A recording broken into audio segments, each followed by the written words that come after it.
morning, everyone. If war broke out today, what would you take first? Cash? Family? Your dog or cat? Whatever it is, it will be what you treasure most. Now, let's go back to 1592. Gyeongbokgung Palace is burning. Smoke rises above the capital. The enemy is near. Chaos is everywhere.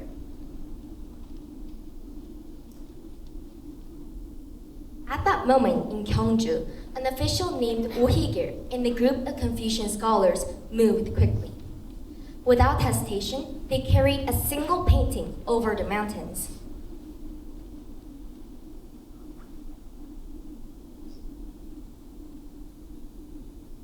In Gyeongju, another official, Hong Yeo-ul, hid the same painting and fled toward Gangneung. They all believed in one thing: this painting must survive.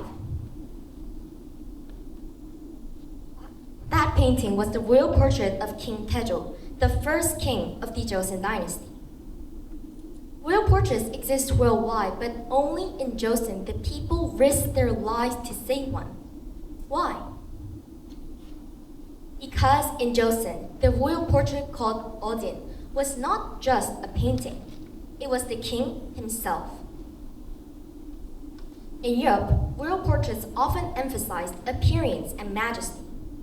Napoleon was famously painted crossing the Alps on a powerful horse, though in reality, he rode a mule. Those portraits were meant to impress and to display power and strength. But Joseon followed a different path. Here, exaggeration was avoided. The purpose was to preserve the truth. As the old saying goes, if even a single hair is wrong, it is no longer the same person. That is why accuracy mattered deeply.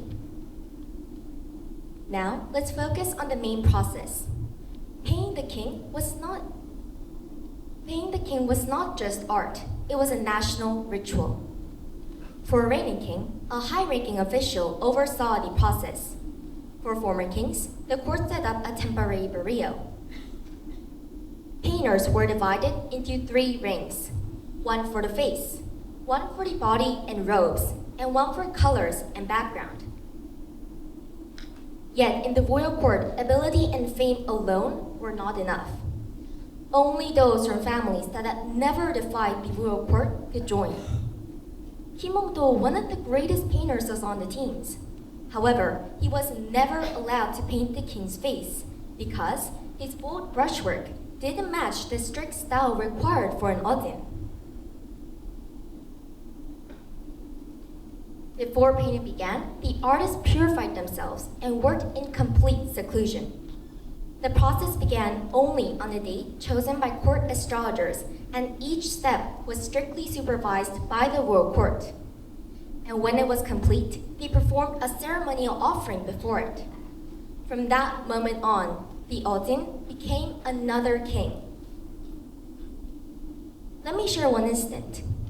In 1631, a fire in Gangneung destroyed the portrait of King Taejo. King In-jo wore mourning clothes, wept for 3 days, and held a royal memorial. To Joseon, it was as if the king had passed away once more. But this spirit wasn't unique to the Odin. Historically, Korean artisans valued beauty, but they valued devotion more deeply. In Korea, even one wrong character in a woodblock meant starting over. In Joseon, even slightly flawed bowls were broken without hesitation.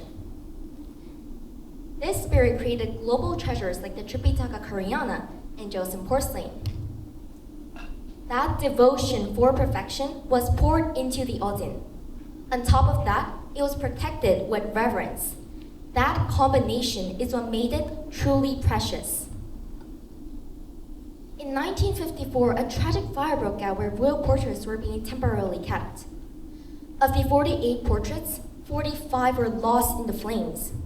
But what truly made the Odin rare wasn't just this tragic loss. Let me explain what this truly means. In most monarchies, royal portraits were freely copied for politics or diplomacy. In Joseon, however, paintings paintings of the king were created only when there was a national need or ritual requirement. What's more, once the portrait was completed, by principle, only the final version was allowed to remain. All other drafts were ritually washed away, burned, or buried. For example, when King Taejo's portrait was reproduced in 1872, the previous version was ritually erased and buried in a white porcelain jar north of the shrine. This is how history speaks to us. The Ojin was not rare simply because it survived. From the beginning, it was destined to be one of a kind. While preparing this presentation, I visited Gyeonggijeon Shrine in Jeonju, the very starting point of this story. There he was, King Taejo in a blue robe, calm and dignified. Since 1592, whenever danger approached, people protected the Ojin as if evacuating the king himself and always brought it back here. And throughout history, each reproduction followed the procedures of a royal ritual. With unmatched skill, artisans recreated the original faithfully. That is why today we can still stand before its first image and spirit. Now we understand something deeper. The Ojin is not special just because it shows a king. It is special because it carries the spirit of an era, care, loyalty, and reverence. That is why I believe that this story deserves to be shared with the world as a proud heritage. Thank you.